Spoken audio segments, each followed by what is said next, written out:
Did you know that you can train like a real astronaut and conduct real space science without being a professional astronaut? That's right, you can live inside a habitat, conduct real science, and face challenging EVAs. And today, I show you how. Hi, I'm Michael, and this is my YouTube channel. Welcome to the Space Journey. I'm also the founder of Stellaris, as you can see in our cool logo, a company that creates real space-inspired experience right here on Earth. And on this channel, I take you along how it is to build such a dream, how it is to start a space company from scratch. So let's get in today's video. So what does it take to train on Earth like an astronaut? What is an analog astronaut mission? Analog astronaut missions are Earth-based simulations of space exploration. Crews live in habitats, follow strict protocols, do real science, conduct EVAs, extravehicular activities, and also face the challenge of isolation and limited resources. Many big space institutions like NASA and ESA, they use analog missions to prepare humanity for a life in low Earth orbit, Moon, Mars, and beyond. And also they do that to understand the human side of space, like mental health issues, working isolation, working in confined spaces, radiation, sleep schedules, and other challenges that come when you want to explore space. NASA itself is on the top shelf on these analog missions. They have huge habitats, they have an enormous budget, and they do very important work. But to be honest, for people like you and me, those missions are basically unreachable. So to stick with NASA, they basically run these analog missions in three main categories. They make geological analog missions, astrobiological analog missions, and also mission analogs. When it comes to mission analogs, they're highly focused on human psychology, how humans can adapt in space exploration. So the question I often get is, okay, but how does this help us prepare for space? In space we don't have gravity. Well, gravity isn't the only challenge. So these ground-based analogs give us a unique way to study space exploration on humans, with the benefits of still being here on Earth. And besides NASA, there are many analog astronaut sites across the globe, in Europe, in the US, in Brazil, and they're usually funded by universities or partnering with universities, with governments or very big space players. So the access to these analog missions are almost entirely limited to professionals or academic teams. And there's a reason for it. Of course, these universities conduct science projects and students conduct their research for PhDs and master theses and so on. So very important work. So this limited access brings us to the next part. How on earth can we take part in these missions? You need an academic background, you have to be part of a student program of a university, and it's pretty much closed to the general public. Not entirely. There are still privately funded analog missions. Basically every civilian can apply, but in the grand scheme of things, the part of people who are not from an academic background and come completely from another direction from the outside is very tiny compared to people with an academic background that are highly specialized. So these missions are often science only, and they're not about the human side of exploration. So don't get me wrong, while research is essential, this narrow approach excludes most people, and that's a contradiction. So if you want humanity to truly become a spacefaring civilization, we can't only send people that had years and years of training behind them and are highly specialized. So outposts on other planets will need a much broader range of people with different backgrounds and different skill sets. So in my opinion, the first step for human space exploration isn't necessarily astronaut training. The first step is to get more and more people in touch with space and make it part of everyday life. So how do we make space exploration part of everyday culture? The answer is pretty simple, but mostly overlooked. It's emotion. Humanity has always looked up to the stars for inspiration, for answers, for stories. But in today's space programs, this connection is often missing. So our solution here at Stellaris is to combine both science and emotion.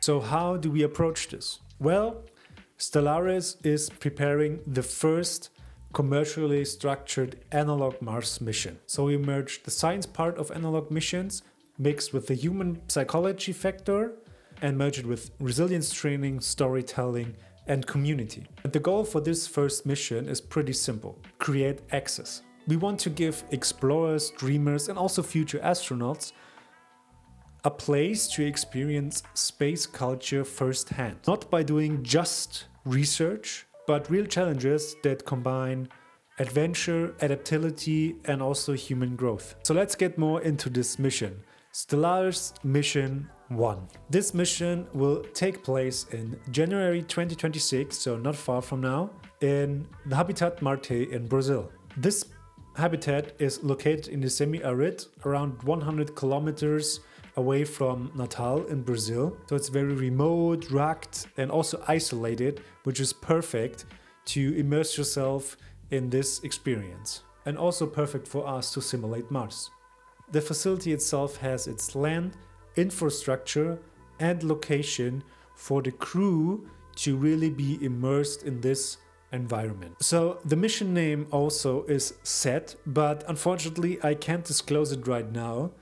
But if you want to know more, consider subscribing to this YouTube channel, follow us on Instagram, and I would highly appreciate it if you like this video, comment, share. It truly helps out the channel, and our goal is to have 100 subscribers by the end of the year. So what can you expect from this mission? For 5 days, or souls as they're called on Mars, our international crew will live and work inside a Mars habitat. They will perform EVAs, extravehicular activities, conduct scientific projects, and even test commercial prototypes. They follow operational procedures and also will be pushed to their limits.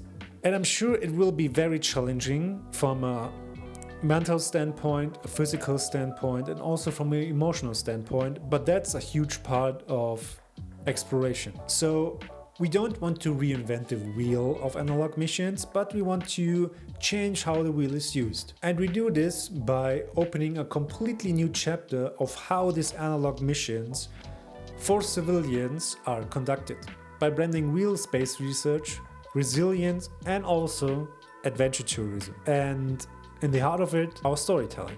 So what are the mission goals for Stellaris Mission One? So I made a complete list of what are basically the mission goals, and let's just slide through them, and then you understand more what this mission really is about. So the goals are clear. We want to test human resilience and teamwork under immense pressure. On our end, we want to validate our logistics and our organization for future Stellaris missions and how to conduct future missions. With the outreach part, of course, we want to build a bridge between science, adventure, and the general public. And as mentioned before, we want to make access possible, so space for everyone, not just for professionals. So besides research, we also have prototype testing. We will have drones, we want to check life support, and also the human factor. Another mission goal for this is storytelling, because we want to document everything from this mission for a global community to get as much people excited about space exploration as possible. And the most important point is my last point, because we want to build a foundation of a new analog astronaut movement. So when it comes to this first crew, they are real pioneers. It's the first ones to conduct a complete commercial structured mission with these goals and also our timetable and how this mission is conducted. And they basically will help to hurl open the gates to the cosmos for everyone, not just for themselves, but also for the people who come after them in these missions. So how can you be part in such an analog astronaut mission? Well, when it comes to the classic missions, you just go on the website of these habitats and apply. When it comes to our side at Stellaris, this mission is just the beginning. So the first crew is almost set. But you can join the waiting list for future missions. There will be future missions, I guarantee you that. So you can join our waiting list, which is filling up pretty fast, or you can become a Stellaris partner. So as a partner, send us your prototypes, your software, hardware, whatever you want to test out, and we will test it for you. Or if you want to be involved in this mission even bigger, just write us an email. We will announce the crew on Instagram, which is our main outreach channel. So follow us on Instagram. Also, if you want to have the latest news about Stellaris from me personally, sign up to our newsletter. We will find the latest news about Stellaris. You get more behind the scenes, and also you are the first ones to get insider knowledge and also be notified about sales. Anywho, this will be the first video of a new series about this first commercially structured analog astronaut mission. That means if you want to know more, if you want to immerse yourself in space exploration, consider subscribing to this YouTube channel. As I mentioned, follow us on Instagram, sign up for the newsletter, like, comment, share the videos on Instagram, on here on YouTube. It truly means a lot and it helps the channel. And for me personally, since this is my personal channel, I really would love to see this channel at 100 subscribers by the end of the year. So forward the video to anyone who's interested in space explorations or is interested in conducting real space science or be part of space exploration. And other than that, thank you for watching. And as I said, this mission is just the beginning. Together we are shaping the future of space exploration and preparation, one mission at a time. So thank you very much, and I see you in the next one.